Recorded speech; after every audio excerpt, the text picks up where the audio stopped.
নমস্কার। নকশি খাতায় আপনাদের সবাইকে স্বাগত। কেমন আছেন সকলে? আশা করি শান্তিতে আছেন, সুস্থ আছেন। আজ যে গল্পটি পড়ে শোনাচ্ছি তার নাম স্টুডিও। লেখা মানিক বন্দ্যোপাধ্যায়। সিনেমা জগতের একজন বড় ব্যক্তি ভূপেশ। তার ড্রাইভার সকালবেলা গ্যারেজ থেকে গাড়ি বার করতে যাবে। ললনাকে গেট দিয়ে ঢুকতে দেখে সে আশ্চর্য হয়ে যায়।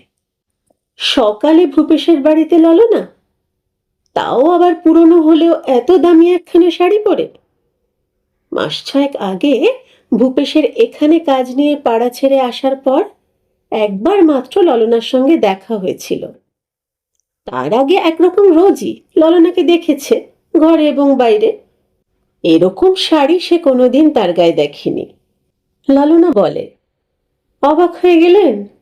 আমি সিনেমায় ঢুকেছি জানেন না? ভূপেশ বাবুর নতুন ছবিতে একটা পার্টের জন্য বলেছিলাম, আজ সকালে আসতে বলেছেন। আপনি সিনেমায় ঢুকলেন? কেশবের মুখ দেখেই বোঝা যায় সে মর্মাহত হয়েছে। তার সিনেমায় ঢোকাটা তার কাছে বেদনাদায়ক কেন, ললনা খানিকটা অনুমান করতে পারে। কিন্তু কেশবের এতটা বিচলিত হয়ে পড়া তার কাছে বিস্ময়কর মনে হয়। তার সিনেমায় ঢোকাটা এত বড় অধঃপতনের ব্যাপার কেশবের কাছে। আফসোসটা কেশব চাপতে পারে না। বলে, আপনিও শেষে সিনেমায় নিজেকে বিক্রি করলেন। মুখ একটু লাল হয়ে যায় ললনার। নিজেকে বিক্রি করেছি মানে? কেশব ক্ষোভের সঙ্গে বলে, আপনিই তো কতবার বলেছেন মরে গেলেও সিনেমার সস্তা গান গাইবেন না, নিজেকে বিক্রি করবেন না। সিনেমার সস্তা লারেলাপ্পা ধরনের গান সম্পর্কে তার ঘৃণার কথাটা ললনা এমন তীব্র আবেগের সঙ্গে প্রকাশ করত যে গোড়ায় কেশব আশ্চর্য হয়ে যেত। ললনার গান অবশ্য অন্য ধরনের, তন্ময় করে দেয়, ব্যাকুলতা জাগায়। তার গান শুনতে শুনতে মজা লাগে, রাগ হয়, ঘৃণা জাগে, তেজের সঙ্গে গর্জে উঠে, জগৎ থেকে সমস্ত অন্যায় অবিচার দূর করতে কোমর বাঁধার তাগিদ জাগে। কিন্তু সিনেমার গানও তো বেশ একটু সুরসুরি দেওয়া, মজাদার লাগে। খেয়াল করে ক্রমে ক্রমে সে ব্যাপারটা বুঝেছিল। ললনার গান যদি হয় খিদের সময়কার মাছ মাংস ডাল ভাত, সিনেমার গান চানাচুর আর মদের চাট। তার ক্ষোভের আন্তরিকতা ললনার হৃদয় স্পর্শ করে। সে বলে, বিক্রি হলাম কিসে? নিজেকে বিক্রি করলে কি একটা পার্টের জন্য ভূপেশবাবুকে তোষামত করতে হতো? ওকে বিক্রি করা বলে না, সেরকম তোষামত করতে আমি আসিনি। মুখে একবার বলেছিলাম, আজ সকালে বাড়িতে এসে জানাবেন বলেছেন, এসেছি। কাজের জন্য চেষ্টা করাটাকে নিজেকে বিক্রি করা? আর্টিস্টদের স্টুডিওতে নেবার জন্য ওদের গাড়ি আছে, আমার এই ঝঞ্ঝাট কেন বলুন তো? আমিও তো নিজেকে বিক্রি করেছি, আমিও তো আর্টিস্ট। কেশব চুপ করে থাকে। নাম করা আর্টিস্ট হলে, খুব পয়সা টানতে পারলে আমার সময় মতো সুবিধা মতো স্পেশাল গাড়ি পাঠাতো। গাড়ি এসে ধন্না দিয়ে থাকতো বাড়ির দরজায়। আমি দেরি করলে স্টুডিওতে দেরিতে কাজ আরম্ভ হতো।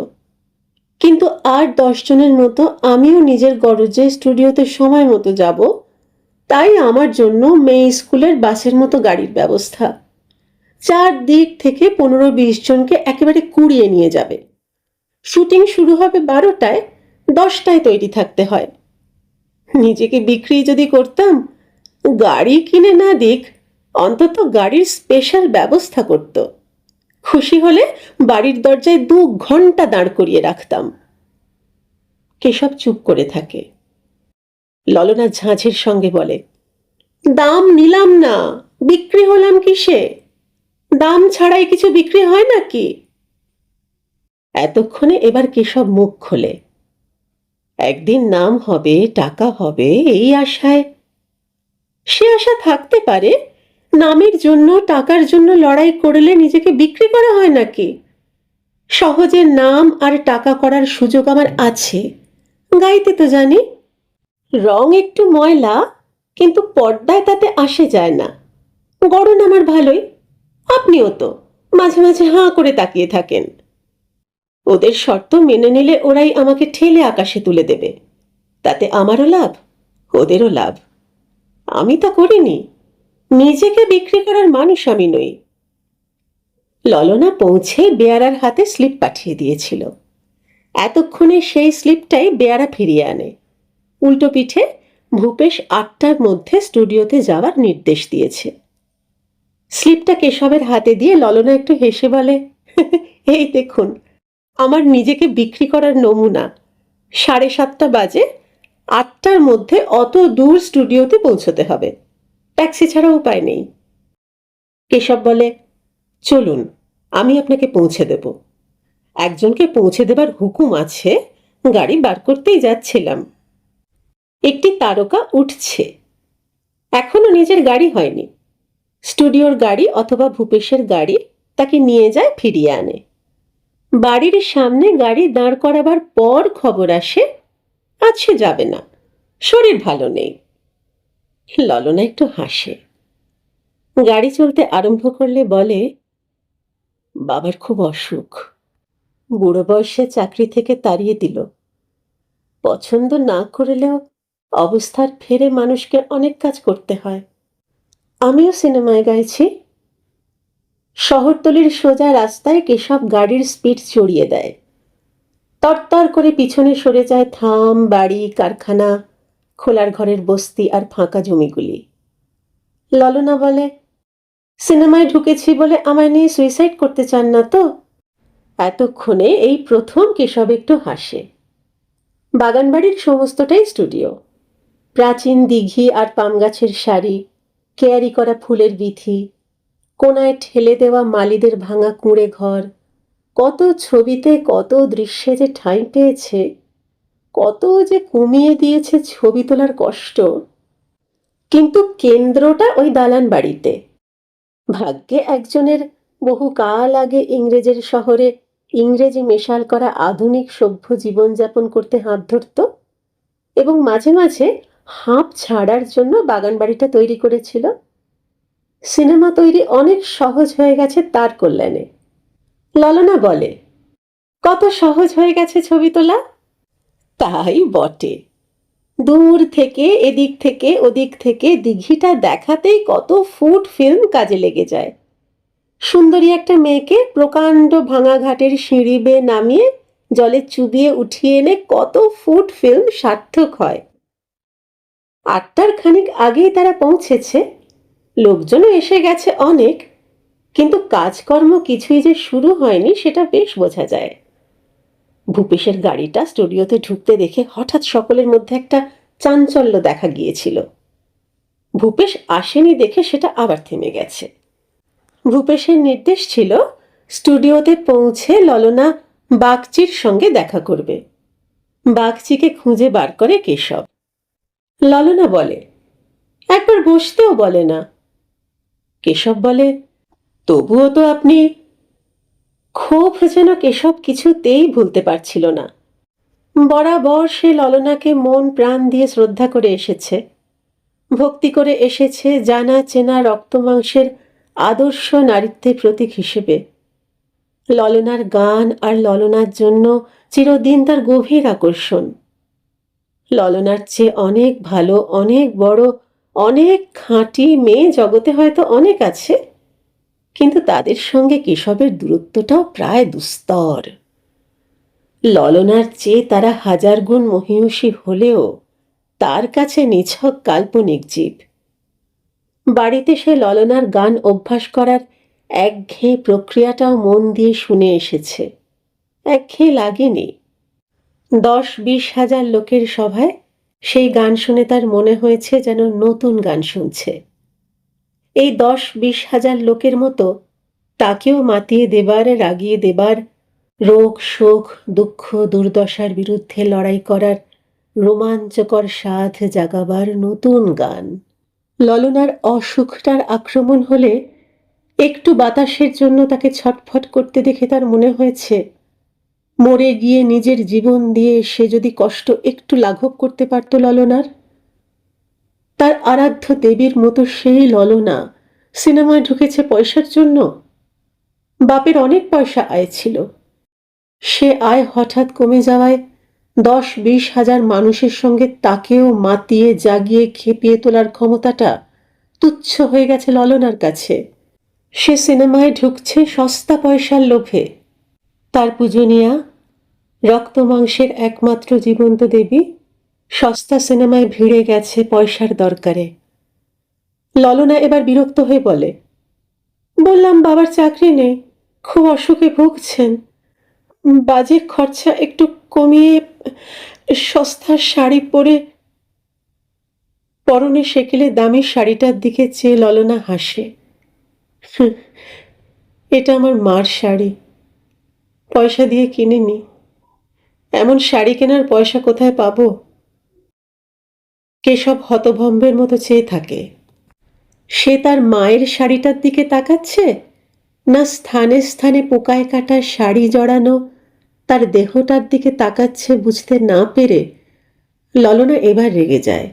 বলে, সস্তা শাড়ি পরে সিনেমা স্টুডিওতে আসা যায় না, এটুকু সহজ বুদ্ধিও আপনার মগজে গজায় না?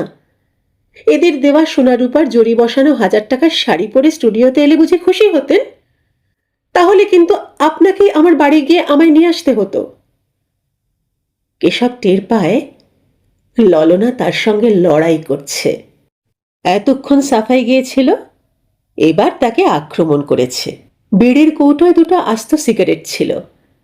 একটা সিগারেট ধরিয়ে কেশব ধীরে ধীরে বলে, এবার তবে যাই, হয়তো আর দেখাই হবে না। আমার অসুখটা আমি সারাবই। ললনারও রাগ হয়েছিল।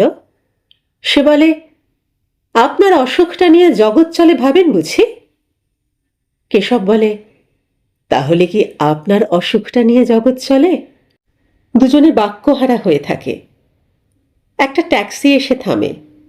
সেই ট্যাক্সি থেকে নামে স্বয়ং ভূপেশ। ললনা আর কেশবের দিকে এক নজর তাকিয়ে সে এগিয়ে যায়। হঠাৎ যেন সমস্ত স্টুডিওটা জীবন্ত হয়ে ওঠে। চারিদিকে অত্যধিক কর্মব্যস্ততা দেখা যায়। কোথা থেকে বাগচি এবং আরো কয়েকজন ভূপেশের কাছে দাঁড়ায়। কেশব বলে, সেরেছে, এই মতলব ছিল, তাই নিজের গাড়িতে না এসে ট্যাক্সিতে এসেছে।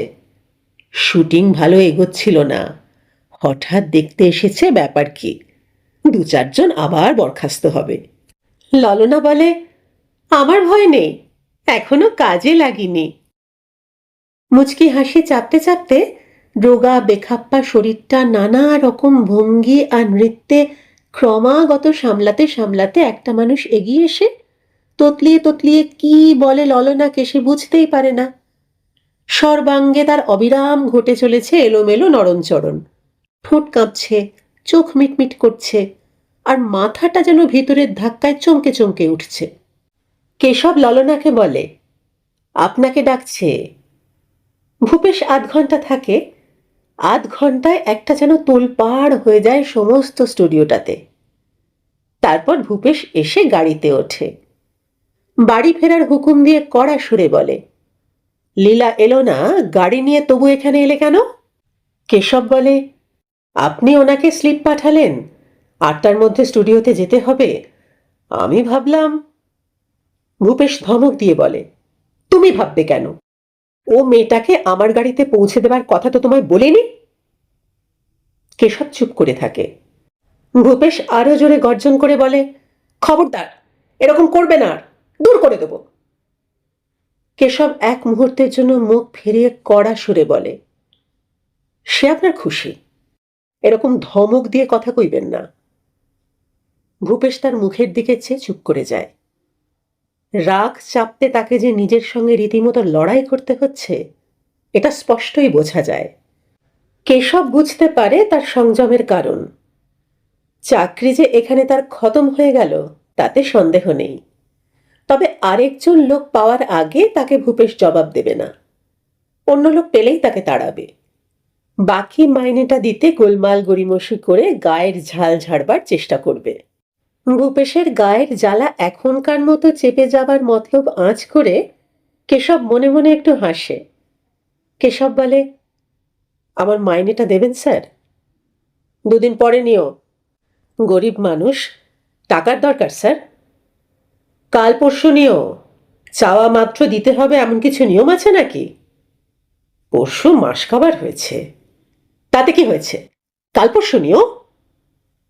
কেশব মনে মনে বলে, তোমার মতলব বুঝেছি। কেশব গাড়িতে চাপায় স্পিড। আত্মারাম খাঁচা ছাড়া হবার উপক্রম হয় ভূপেশের। আরে আরে, কি করছো পাগলের মতো? আস্তে চালাও। আস্তেই চালাচ্ছি স্যার।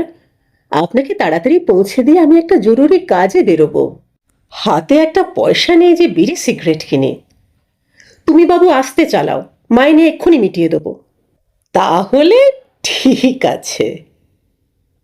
কেশব গাড়ির স্পিড কমিয়ে দেয়। বাড়ি পৌঁছেই তার মাইনে দিয়ে ভূপেশ তাকে সঙ্গে সঙ্গে বরখাস্ত করে দেয়। শ্রদ্ধেয় মানিক বন্দ্যোপাধ্যায়ের লেখা স্টুডিও গল্পটি এখানেই শেষ হলো। সত্যি তো, এই অসুখের ওষুধ তো কোনো দোকানে কিনতে পাওয়া যায় না। নড়বড়ে শিরদাঁড়াটি সোজা করবার জন্য যে ওষুধ, তা তো আমরাই তৈরি করতে পারি সৎভাবে, ভালো কাজ করে। হ্যাঁ, সহজে হয়তো পাওয়া যায় না, একটু দেরি হয়, কিন্তু সেই দেরিতে পাওয়ার ফলটাও হয় ভারী মিষ্টি, তাই না? সকলে খুব ভালো থাকবেন, আনন্দে থাকবেন, সুস্থ থাকবেন, পরিবারকে নিয়ে শান্তিতে থাকবেন। আর যদি ভালো লাগে তাহলে চ্যানেলটি সাবস্ক্রাইব করে আমার পাশে থাকবেন। শিগগির দেখা হচ্ছে। আজ আসি।